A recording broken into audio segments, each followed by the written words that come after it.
नमस्कार, न्यूज 18 राजस्थान पर big breaking में आप सभी का स्वागत। मैं हूं आपके साथ हेमंत कुमार। चलिए खबरों की शुरुआत इस वक्त की सबसे बड़ी खबर के साथ। मुख्यमंत्री अशोक गहलोत के आज के प्रस्तावित कार्यक्रमों पर जल्दी से नजर डाल लेते हैं। सीएम के आज के प्रस्तावित कार्यक्रम दोपहर को 12 बजे आला अधिकारियों के साथ मुख्यमंत्री का संवाद होगा, जिसमें शासन सचिव, प्रमुख शासन सचिव और एसीएस हिस्सा लेंगे, जिनके साथ मुख्यमंत्री चर्चा करेंगे, संवाद करेंगे। सचिवालय के कॉन्फ्रेंस हॉल में यह संवाद होगा। सभी सचिवों के साथ अतिरिक्त मुख्य सचिव, प्रमुख शासन सचिव, विशिष्ट शासन सचिवों के साथ सीएम संवाद करेंगे। तो शाम को 4 बजे सहकारिता विभाग से संबंधित बैठक होगी। मंत्रिमंडलीय उपसमिति से प्राप्त रिपोर्ट पर निर्णय लिए जाने के लिए यह बैठक रखी गई है। काफी अहम बैठक है। और शाम को 5 बजे की बात करें तो शाम को 5 बजे मंत्रियों के साथ मुख्यमंत्री चर्चा करेंगे, बैठक करेंगे। कृषि कानूनों में संशोधनों के अभाव में कृषि विपणन विभाग को भारी नुकसान और परेशानियों के मद्देनजर समीक्षा बैठक रखी गई है। ज्यादा जानकारी के साथ संवाददाता दिनेश शर्मा हमारे साथ जुड़ चुके हैं। दिनेश, आज के मुख्यमंत्री के क्या कुछ प्रस्तावित कार्यक्रम हैं? बिल्कुल हेमंत, देखिए 3 महत्वपूर्ण बैठकें आज सीएम अशोक गहलोत लेने वाले हैं। पहली बैठक, जैसा आपने बताया, कि आला अधिकारियों के साथ बैठक है। 9 फरवरी से विधानसभा का बजट सत्र शुरू होने वाला है। इसे लेकर इस बैठक में चर्चा की जाएगी। बजट भी जो है वो पेश होगा राज्य का। उसे लेकर सभी विभागों के जो अधिकारी है उनसे सीएम अशोक गहलोत संवाद करेंगे। पिछले दिनों भी हमने देखा था कि अलग अलग वर्गों के साथ सीएम ने चर्चा की थी और एक तरीके से बजट को जो है वो समावेशी बनाने के प्रयास किए जा रहे हैं सीएम गहलोत की ओर से ज्यादा वर्ग को जो है उसमें जगह मिले बजट में। तो सभी विभाग के अधिकारियों के साथ चर्चा करके जो है वो बजट और बेहतर बनाने के प्रयास होंगे। और सीएम अशोक गहलोत जो है वो अभी दोपहर 12 बजे सचिवालय जाएंगे। वहाँ कॉन्फ्रेंस हॉल में ये बैठक होने वाली है, जिसमें सभी विभागों के जो आला अधिकारी हैं, चाहे वो एसीएस हो, प्रमुख सचिव हो, शासन सचिव हो या विशिष्ट सचिव हो, उन सबके संवाद रहेगा। दूसरी जो महत्वपूर्ण बैठक शाम 4 बजे होने वाली है वो सहकारिता विभाग से संबंधित बैठक है। इसमें एक मंत्रिमंडलीय समिति गठित की गई थी राज्य सरकार की ओर से, जिसे सहकारिता विभाग से जुड़े हुए जो विषय हैं उन पर निर्णय लेना था। तो वो कमेटी जो है वो अब अपनी रिपोर्ट दे चुकी है। वो जो रिपोर्ट दी गई है उस पर निर्णय लेने के लिए ये बैठक बुलाई गई है। और शाम 5 बजे जो बैठक है वो कृषि कानूनों से जुड़ी हुई, क्योंकि कृषि कानून लाए गए थे तो उससे राज्य को राजस्व का बड़ा नुकसान हुआ था। खासतौर से मंडियों में जो है वो टैक्स कलेक्शन नहीं हो पाया था। तो मंडियों के आर्थिक हालात किस तरीके से बेहतर हो, उसे लेकर मंत्रियों से सीएम अशोक गहलोत चर्चा करेंगे, क्योंकि एक अनुमान ये था उस वक्त की। बिल्कुल दिनेश, चलिए बहुत बहुत शुक्रिया तमाम जानकारी के लिए। आज दिन भर की बैठकों पर हमारी नजर रहेगी, लगातार अपडेट हम आपसे लेते रहेंगे। फिलहाल शुक्रिया। दोपहर को 12 बजे अधिकारियों के साथ संवाद करेंगे मुख्यमंत्री। आज महत्वपूर्ण बैठकें हैं सीएम की। सचिवालय के कॉन्फ्रेंस हॉल में बैठक होगी। तो साथ ही इससे पहले गुरुवार को मुख्यमंत्री ने सार्वजनिक निर्माण विभाग की समीक्षा बैठक की और समीक्षा बैठक में सीएम अशोक गहलोत ने कहा कि गुणवत्तापूर्ण सड़कों का निर्माण राज्य सरकार की प्राथमिकता है। सड़कों की क्वालिटी मेंटेन करने के साथ साथ उच्च स्तरीय अधिकारियों की ओर से निगरानी पर भी जोर दिया जाए। मुख्यमंत्री ने कहा कि अधिकारी गुणवत्ता से कोई समझौता नहीं करें। वरिष्ठ अभियंता फील्ड में जाकर के निर्माण कार्यों की गुणवत्ता की जांच करें। तो वहीं आज वर्ल्ड कैंसर डे पर मुख्यमंत्री अशोक गहलोत की ओर से ट्वीट किया गया और लिखा गया कि हमें इस बीमारी की रोकथाम, शीघ्र पहचान और उचित उपचार के बारे में जागरूकता बढ़ाने की आवश्यकता है। मुख्यमंत्री ने लिखा है कि मरीजों को सपोर्ट करना, उन्हें सकारात्मक रहने के लिए प्रोत्साहित करना होगा और दृढ़ इच्छा शक्ति और दृढ़ संकल्प के साथ कोई भी कैंसर को हरा सकते हैं।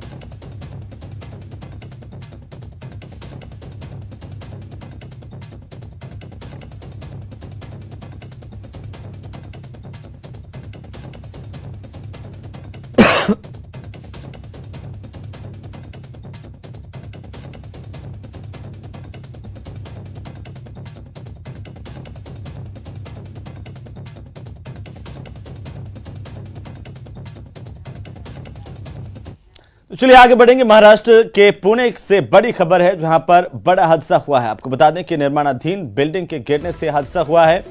इस हादसे में 5 मजदूरों की मौत होने की खबर है। साथ ही स्थानीय पुलिस की ओर से जानकारी दी गई कि काम में लापरवाही बरती गई, इस वजह से यह हादसा हुआ है। फिलहाल जांच का विषय है कि आखिरकार किस तरह की लापरवाही थी, कौन लोग इसके लिए जिम्मेदार हैं। लेकिन इस पूरे हादसे में 5 मजदूरों की मौत होने की जानकारी मिल रही है। बड़ी खबर इस वक्त की, महाराष्ट्र के पुणे में बड़ा हादसा, निर्माणाधीन बिल्डिंग के गिरने से हादसा हुआ। हादसे में 5 मजदूरों की मौत हुई है।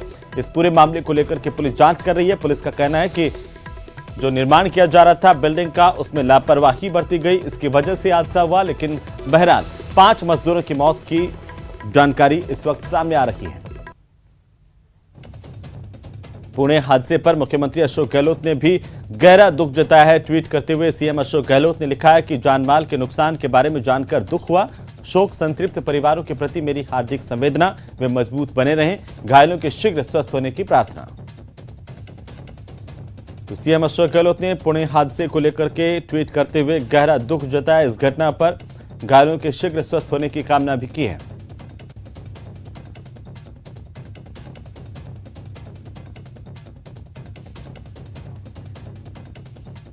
तो चलिए आगे बढ़ेंगे और अब बात उस पैंथर की जो सरकारी स्कूल में घुस गया। जी हां, बस्सी के सरकारी स्कूल में पैंथर घुसने से हड़कंप मच गया है। स्कूल में लगातार पैंथर, ये तस्वीरें आप देखिए आपके टीवी स्क्रीन पर किस तरीके से विचरण कर रहा।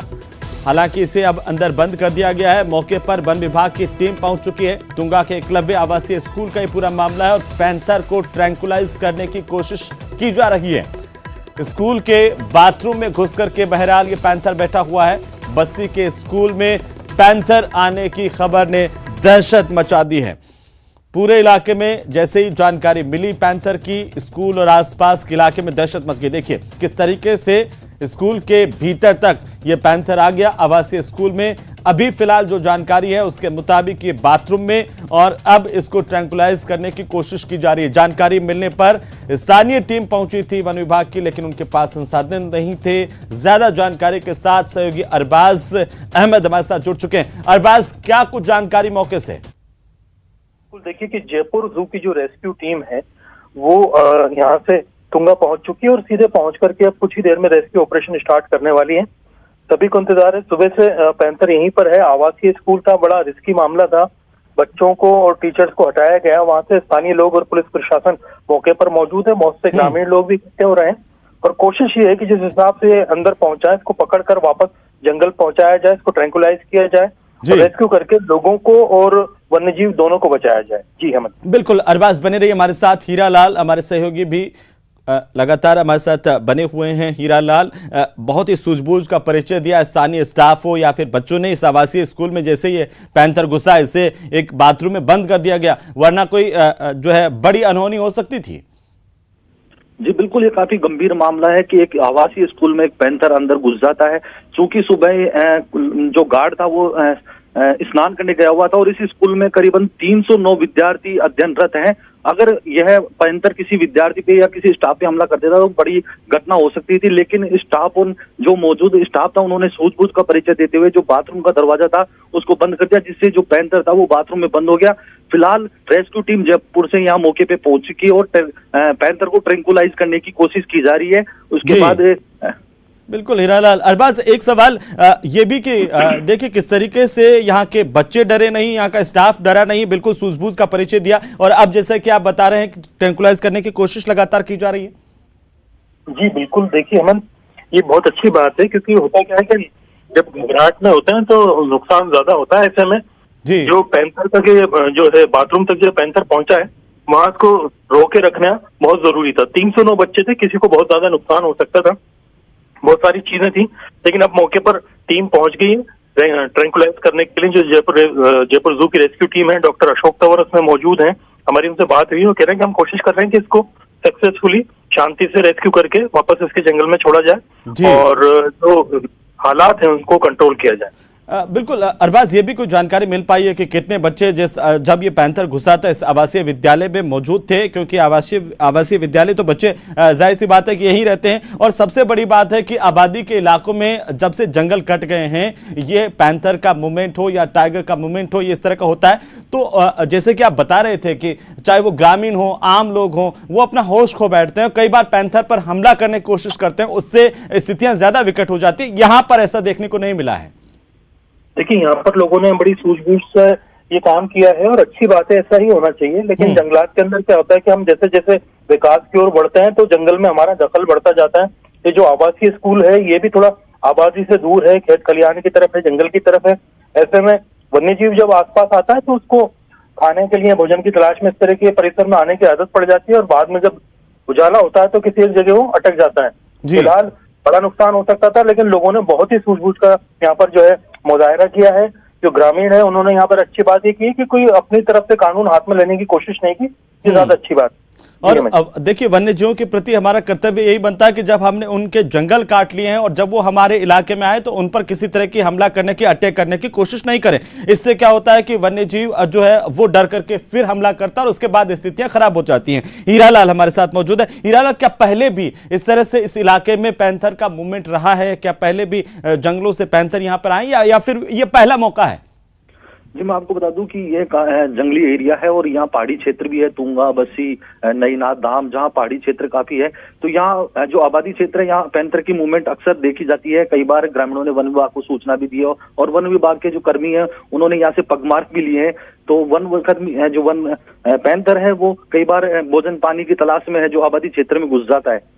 जी बिल्कुल। अरबाज, क्या वन विभाग के अधिकारियों से कोई आपकी बातचीत हुई है? क्योंकि अगर भविष्य में भी, और जैसे कि हीरालाल बता रहे हैं कि कई बार ऐसा होता है कि पैंथर का मूवमेंट यहां पर हो जाता है, तो इसको रोकने की अगर कोई कोशिश की जाए जिससे आगे भी एहतियात के तौर पर हम देखें। देखिए अहमद, क्या है कि ये पूरा इलाका जो है, जैसा कि अभी हमारे साथी बता रहे थे हीरालाल जी, तुंगा, बस्सी, आसपास की पहाड़ियों का एक पूरा फॉरेस्ट चंक है और यहाँ पर पैंथर का मूवमेंट शुरू से रहा है। अब ये जो इंसानी आबादी है ये लगातार बढ़ती जा रही है उन जंगलों के पास में। तो पैंथर का मूवमेंट तो वहाँ शुरू से ही रहा है, इंसान के वहां आने से अब टकराव बढ़ गया है। तो इस चीज को देखना होगा कि हमें विकास कहाँ तक ले जाना और कहाँ तक स्वच्छंद विचरण के लिए वन्य जीवों को जो पर्याप्त स्थान है वो मुहैया कराना है। बिल्कुल। एक आखिरी सवाल मैं जानना चाहता हूं अरबाज आपसे कि शिक्षा विभाग को भविष्य को लेकर के इन बच्चों के, चूंकि आवासीय विद्यालय है, बच्चे तो यहाँ पर रहते हैं, तो ऐसी स्थितियां नहीं पनपे और किसी तरह की अनहोनी नहीं हो आगे से, कोई सुरक्षा के पुख्ता प्रबंध तो करने चाहिए इन आवासीय विद्यालयों में। जी बिल्कुल होने चाहिए। इस तरह के जो हालात होते हैं उनके अंदर अगर कोई वन्यजीव का मूवमेंट अंदर हो तो सुरक्षात्मक होनी चाहिए। केवल वन्यजीव का ही क्यों, किसी भी तरह के लोगों का या अवांछित गतिविधि करने वाले लोगों का, अपराधियों का मूवमेंट हो सकता है। बच्चों की सुरक्षा एक बड़ा सवाल है, उसके लिए हर तरह का संभव प्रयास किया जाना चाहिए ताकि यहाँ पर बच्चे पूरी तरह से स्कूल के अंदर सुरक्षित रहें, किसी भी तरह के बाहरी जीव का, इंसान का अंदर दखल ना हो सके। बिल्कुल अरबाज, बहुत बहुत शुक्रिया हमारे साथ जुड़ने के लिए। हीरालाल, आप भी हमारे साथ जुड़े, आपका भी बहुत बहुत शुक्रिया तमाम जानकारी के लिए। लगातार अपडेट हम आपसे लेते रहेंगे। एक्सक्लूसिव तस्वीरें न्यूज 18 राजस्थान पर सबसे पहले, सबसे तेज हम आपको दिखा रहे हैं। जयपुर से जू की टीम यहां पर पहुंची हुई है, स्थानीय वन विभाग की टीम यहां पर पहुंची हुई है, शिक्षा विभाग के, स्थानीय पुलिस के अधिकारी मौजूद हैं और इसको ट्रैंकुलाइज करने की कोशिश की जा रही है। जल्द ही इस पैंथर को यहां से ट्रैंकुलाइज कर लिया जाएगा। फिलहाल स्थितियां नियंत्रण में बताई जा रही हैं। चलिए, खाजूवाला से बड़ी खबर है जहां पर पाकिस्तान से हेरोइन की तस्करी भारत पाक बॉर्डर के जरिए आने की जानकारी सामने आ रही है। बीएसएफ की बड़ी कार्रवाई यहां पर हुई है। बीएसएफ ने रेकी करते हुए तस्कर को पकड़ा है। पंजाब से कनेक्शन होने की आशंका जताई जा रही है। तस्कर सुरेंद्र को खाजूवाला पुलिस के हवाले किया गया है। बीते साल भी आरोपी ने तस्करी की थी। लगातार इस सुरेंद्र नाम के शख्स पर आरोप है कि ये बॉर्डर पार से तस्करी करता है। हेरोइन की तस्करी की बड़ी खेप की जानकारी बीएसएफ को मिली थी। बीएसएफ ने रेकी की और आखिरकार तस्कर शिकंजे में है। बड़ी जानकारी है इस वक्त की। इस पहले भी हेरोइन ले गया था ये पंजाब और अभी इसकी गिरफ्तारी हुई है। अब खाजूवाला पुलिस भी लगातार इस पूरे मामले को लेकर तफ्तीश कर रही है। तो भारत पाक बॉर्डर पर बीएसएफ ने बड़ी कार्रवाई की है। बीएसएफ ने रेकी करते हुए एक तस्कर की गिरफ्तारी की है जिसका नाम सुरेंद्र है। सुरेंद्र की गिरफ्तारी की गई है। खाजूवाला पुलिस तफ्तीश कर रही है इस पूरे मामले पर। बीएसएफ के साथ साथ बीएसएफ भी लगातार निगाह बनाए हुए हैं। बॉर्डर से अमूमन तस्करी की घटनाएं सामने आती है और तस्कर किस तरीके से सक्रिय, इस पर पहले भी आरोप लग चुके हैं। तो चलिए आगे बढ़ेंगे और इसी बीच नीट परीक्षा को लेकर के बड़ी जानकारी सामने आ रही है। नीट पीजी 2022 परीक्षा स्थगित कर दी गई है। बड़ी खबर इस वक्त की, नीट पीजी परीक्षा के स्थगित होने की बड़ी खबर है। स्वास्थ्य मंत्रालय ने यह फैसला किया है। स्वास्थ्य मंत्रालय की ओर से जानकारी साझा की गई है कि अब परीक्षा 6 से 8 सप्ताह तक के लिए टाल दी गई है। तो बड़ी खबर, नीट पीजी 2022 के अभ्यर्थियों के लिहाज से सबसे बड़ी खबर है। नीट पीजी 2022 परीक्षा 12 मार्च को होनी थी और अब इसे स्थगित किया गया है। नीट पीजी 2021 की काउंसलिंग की वजह से स्थगित की गई है। ये परीक्षा दोनों तारीखें आपस में दोनों की क्लैश हो रही थी। इसी के चलते स्वास्थ्य मंत्रालय की ओर से यह फैसला किया गया।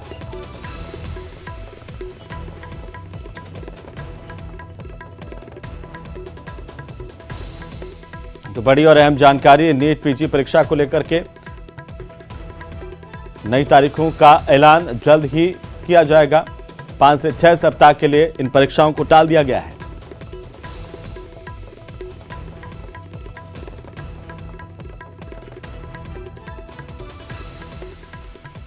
तो चलिए आगे बढ़ेंगे। भीलवाड़ा से बड़ी खबर है। भीलवाड़ा जिले के रायला थाना इलाके से गुजर रहा एक ट्रक 32 फीट गहरी खाई में गिर गया है। अजमेर भीलवाड़ा नेशनल हाईवे से यह ट्रक गुजर रहा था। आज सुबह की घटना है जब यह हादसा हुआ है। ओवरटेक के चक्कर में ट्रक बेकाबू हो गया, पहले डिवाइडर से टकराया और उसके बाद हादसे का शिकार हुआ है। तस्वीरें आपकी टीवी स्क्रीन पर। ट्रक में सवार 3 लोग गंभीर रूप से घायल हुए हैं। दुर्घटना की सूचना मिलने के बाद पुलिस मौके पर पहुंची। सभी घायलों को बाहर निकाल लिया गया है। उन्हें महात्मा गांधी अस्पताल पहुंचाया गया है। मशीनों से भरा हुआ यह ट्रक हरियाणा से इंदौर की तरफ जा रहा था। इसी दौरान हादसे का शिकार हुआ है। तेज रफ्तार का कहर यहां पर देखने को मिला है। ओवरटेक करने के चक्कर में बेकाबू ट्रक हादसे का शिकार हुआ। 32 फीट गहरी खाई में ट्रक गिरा है। अजमेर भीलवाड़ा नेशनल हाईवे पर यह सड़क हादसा हुआ है, जिसकी तस्वीरें हम आपको दिखा रहे हैं। इस सड़क हादसे के बाद की पहली तस्वीरें आपकी टीवी स्क्रीन पर।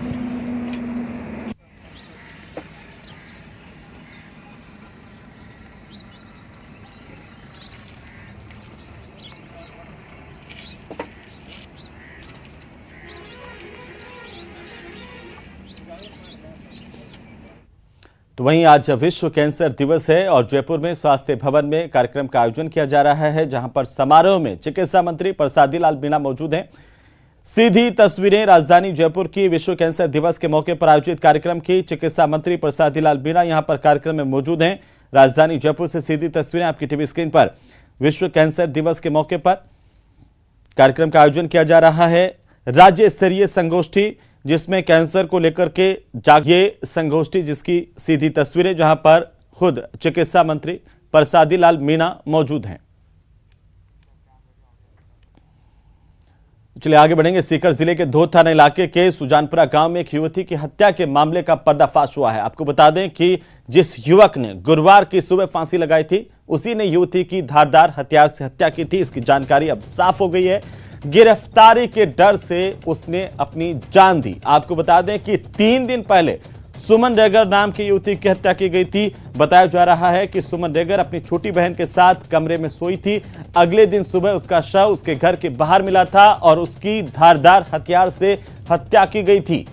पुलिस की जांच में इस बात का खुलासा हुआ कि पड़ोसी मुकेश ने उसकी हत्या की थी। पुलिस उसको पकड़ पाती इससे पहले ही मुकेश ने फांसी लगा ली। यह पूरा मामला प्रेम प्रसंग का बताया जा रहा है। तो पुलिस ने युवती की हत्या की गुत्थी को सुलझा लिया है।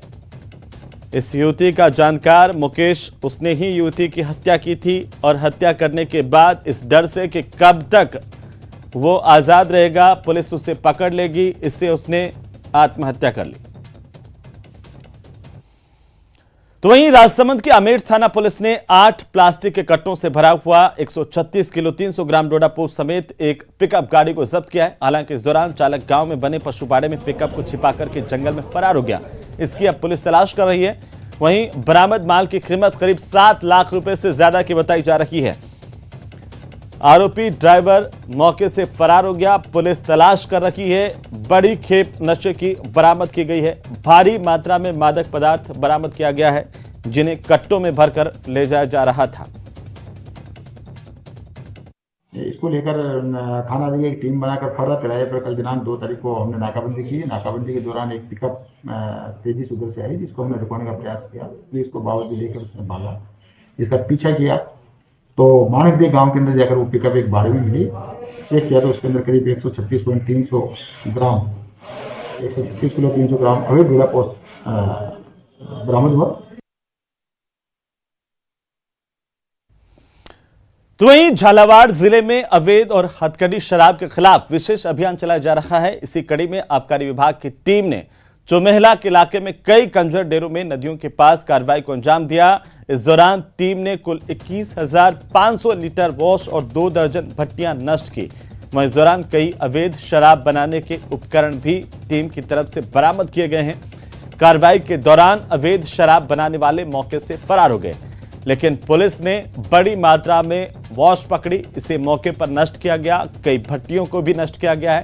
21,000 से ज्यादा लीटर वॉश जो है वो टीम के हाथ लगी। टीम ने इसे नष्ट किया और दर्जन भर से ज्यादा भट्टियां यहां पर थी जिनके जरिए अवैध हथकड़ी शराब निर्मित की जाती थी। उन भट्टियों को ध्वस्त किया गया, उनको नष्ट किया गया है। आबकारी विभाग की यह बड़ी कार्रवाई है। हालांकि आबकारी विभाग के हाथ कोई भी अवैध शराब माफिया नहीं लगा है।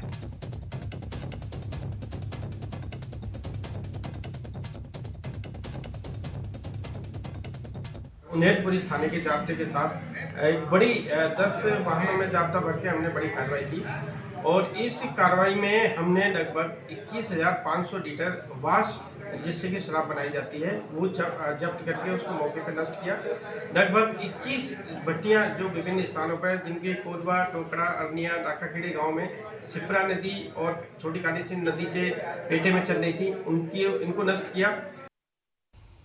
और अब बात कर लेते हैं कोरोना की तीसरी लहर का प्रकोप लगातार देखने को मिल रहा है, लेकिन थोड़ा सा कम क्या हुआ, लोग सारे नियम भूल गए। दौसा जिला मुख्यालय पर आज बड़ी संख्या में लोग इकट्ठा हुए। लोगों ने ना मास्क लगाया हुआ था और ना ही सोशल डिस्टेंसिंग की पालना की गई। दौसा शहर के श्याम मंदिर में इन दिनों पाटोत्सव चल रहा है। पाटोत्सव में देखिए किस तरीके से लोग पूरी की पूरी गाइडलाइन की अवहेलना करते हुए नजर आए। आज पाटोत्सव के दौरान निशान यात्रा निकाली गई। इसमें सैकड़ों महिलाएं, पुरुष शामिल हुए और सरकार ने धार्मिक समारोह में अधिकतम 100 लोगों के ही शामिल होने की छूट दे रखी है, लेकिन इस कार्यक्रम में बड़ी संख्या में श्रद्धालु शामिल हुए। हैरानी वाली बात यह है कि निशान यात्रा शहर के प्रमुख मार्गों से होकर गुजरी। यहां पर पुलिस प्रशासन के अधिकारियों की पूरी नजर थी, लेकिन किसी ने भी कोविड प्रोटोकॉल की पालना नहीं करवाई और ना ही आयोजकों को टोका। निशान यात्रा का जायजा लिया हमारे संवाददाता आशीष शर्मा ने।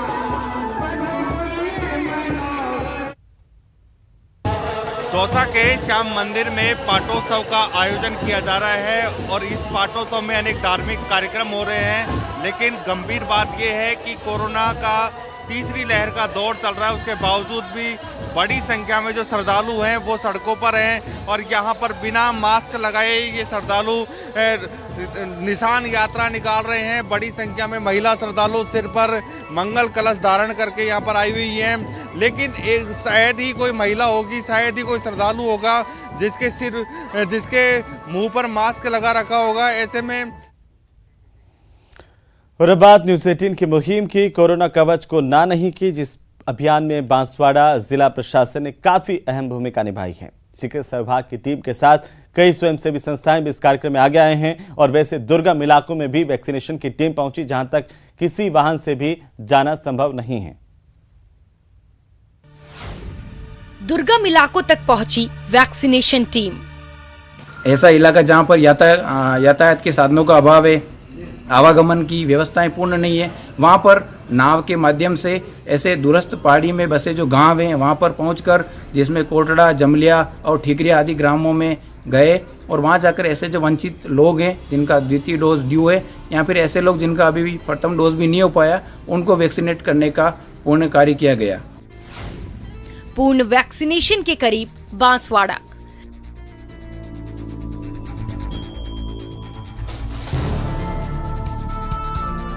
बांसवाड़ा यानी मरुधरा का पिछड़ा इलाका। कई गांव ऐसे हैं जहां पहुंचना बेहद मुश्किल है। माही के टापू पर भले ही कोई वाहन से नहीं पहुंच सकता, लेकिन यहाँ के लोगों को जीवन रक्षा टीका लगाने वैक्सीनेशन की टीम नाव के सहारे पहुंची। इस अभियान में चिकित्सा विभाग के साथ सेव द चिल्ड्रन संस्था ने बढ़ चढ़कर हिस्सा लिया।